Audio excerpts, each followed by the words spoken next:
चंदन बाग नाम का ये रहस्यमयी गांव, जहां साया था एक पिशाचनी का, जो कई वर्षों से शांत थी। लेकिन कामिनी की यह गलती के कारण आज उसने फिर से उस पिशाचनी को जागृत करने का न्योता दे दिया था। पूरा गांव आज उस पिशाचनी की दहशत में था। गांव वालों ने कामिनी के घर के बाहर लाठियों से वार करना शुरू कर दिया था। ना चाहते हुए भी कामिनी अपने घर का दरवाजा खोलने पर मजबूर हो गई थी। वह डरी सहमी सी अपने लड़खड़ाते हुए कदमों से दरवाजे की ओर बढ़ी रही थी कि तभी पीछे से उसके पिता ने उसे आवाज लगाते हुए दरवाजा खोलने से रोक दिया।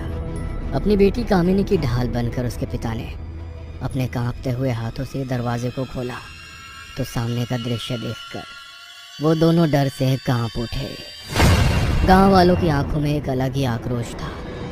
रात के खामोश अंधेरे में लोगों की आंखों में भरा हुआ वो गुस्सा और हाथ में जल रही मशालें बड़ी ही डरावनी लग रही थी। गांव वाले अपने पिता के पीछे छिपी कामिनी को बड़ी ही गुस्से भरी नजरों से देख रहे थे। डर के मारे कामिनी ने उनसे नजरें चुराने के लिए अपनी नजरों को नीचे झुका लिया कि तभी गांव का एक आदमी उसकी तरफ देखते हुए बोल उठा, अब नजरें नीचे करने से क्या होएगा हैं? जब गांव की मर्यादा लांघी थी तूने, तब ना हुई थी तेरी नजरें नीचे? कान खोल के सुन ले रे छोरी, तूने गांव की मर्यादा को लांघ के घना भारी पाप किया है और अब तुझे वही करना होगा जो गांव की प्रथा के अनुसार गांव वालों के हित में है। ध्यान रखिए छोरी, अगर तेरी वजह से गांव में एक छोटी सी भी खरोच आई तो तेरे साथ साथ तेरे प्यारे पिताजी को भी पूरे गांव के सामने जिंदा जला देंगे। हाँ। गांव वालों की इन बातों से कामिनी बुरी तरह से डर से कांप उठी। उसकी माँ ने तो बहुत सालों पहले ही इस दुनिया को अलविदा कह दिया था। बेचारी कामिनी के पास तो उसकी माँ से जुड़ी कोई याद भी नहीं थी। उसने जब से होश संभाला था तब से उसके पिता ने ही उसे माँ और पिता दोनों का प्यार दिया। इस संसार में उसके पिता के सिवा उसका कोई भी नहीं था। इसीलिए अपने पिता के लिए ऐसे शब्द सुनकर उसका मन अंदर ही अंदर खिंचूट रहा था। आज पहली बार वो खुद को अंदर ही अंदर कोस रही थी कि उसकी वजह से आज उसके पिता को ये दिन देखना पड़ रहा है। आखिर ऐसा क्या कर दिया था कामिनी ने जिसके कारण आज उसे और उसके पिता को ये दिन देखना पड़ रहा था। कामिनी के पिता इस समय उसे गांव वालों के गुस्से से बचाना चाहते थे, इसलिए वह गांव वालों के सामने हाथ जोड़कर उनसे वहां से चले जाने की विनती कर रहे थे। गांव वालों ने उस समय उसकी विनती को सुनकर वहां से चले जाने का आग्रह स्वीकार करते हुए उनसे कहा, कल हम फिर आएंगे, लेकिन याद रखना कल हम इसे हर हाल में अपने साथ लेकर ही जाएंगे। कल ना तो तू हमें इसे ले जाने से रोक पाएगा, ना ही भगवान।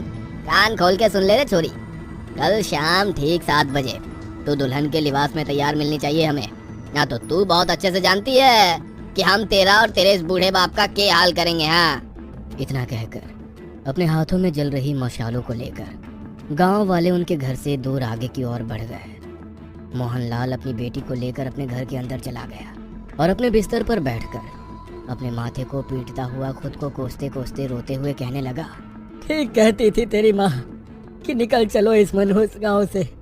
पहले ये तेरी माँ और बुआ को खा गया और अब ये मेरी फूल सी बच्ची तेरे पीछे पड़ गया है। मैं कहता हूँ भाग चल यहाँ से, नहीं तो तेरा पूरा जीवन यहाँ बर्बाद हो जाएगा। हम भागकर भी कहाँ जाएंगे पिताजी, ये गांव वाले हर हाल में हम तक पहुँच ही जाएंगे। अगर बात सिर्फ मेरी होती तो एक बार को मैं कोई जोखिम उठा भी लेती, लेकिन अगर मैंने अब और कोई भी गलती की तो ये गांव वाले हम दोनों में से किसी को नहीं छोड़ेंगे। मेरी किस्मत में अगर विधाता ने यही सब लिखा है तो फिर ठीक है, अब जो भी होगा मुझे मंजूर है। तू नहीं जानती मेरी बच्ची, तू अभी कुछ नहीं जानती। गांव के अभिशाप को कामिनी ने अब अपनी किस्मत के रूप में स्वीकार कर लिया था, क्योंकि वो लाख चाहकर भी अब नियति के उस लेख को बदल नहीं सकती थी। उसके दुखी मन में आज पूरी रात बस एक ही बात गूंज रही थी कि काश ये रात कभी खत्म ही ना हो। बीते कुछ समय में जो कुछ भी हुआ, काश वो बस एक बुरा सपना हो। खुद से ये बातें करते करते वो पूरी रात सो नहीं पाई और जैसे ही सुबह हुई तो गांव की औरतों ने उसके घर के बाहर आकर जमावड़ा डाल दिया।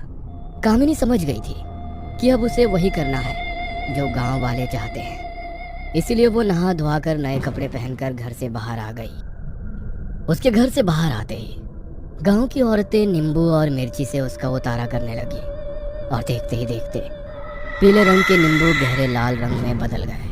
तभी गांव की एक बूढ़ी महिला ने उन नींबुओं को उनके घर की दहलीज से कुछ दूर एक पीपल के पेड़ के नीचे दबा दिया। तभी एक औरत ने अपने हाथ में पकड़े एक लाल रंग के दुपट्टे को कामिनी के सर पर उड़ा दिया। सभी औरतें बड़े ही मायूसी भरे चेहरे के साथ कामिनी को अपने साथ गांव में स्थित देवी माँ के प्राचीन मंदिर में ले गई। उन्होंने कामिनी को देवी माँ की मूर्ति के सामने बैठाया और खुद उसके चारों तरफ एक गोल घेरा डालकर खड़ी हो गई और उसके सर पर दूध और जल का अभिषेक करने लगी।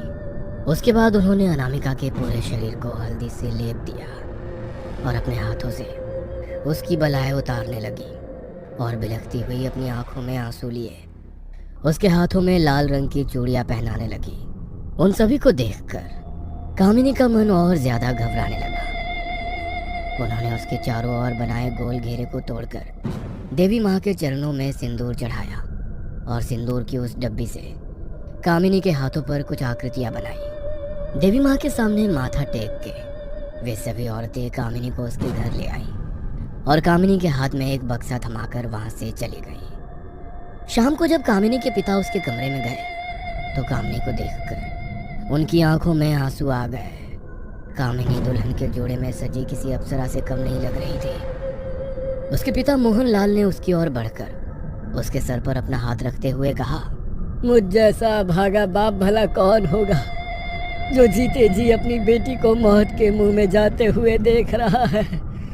यह दिन देखने से पहले भगवान ने मुझे उठा क्यों नहीं लिया। दुल्हन के जोड़े में सजी कामिनी के शादी के दिन पर आखिर उसके पिता भला क्यों ऐसी अभागी बातें उससे कर रहे थे? आखिर ऐसा क्या था जिस कारण मोहनलाल और गांव की सभी औरतें कामिनी के शादी के दिन को किसी मातम की तरह कोस रही थी?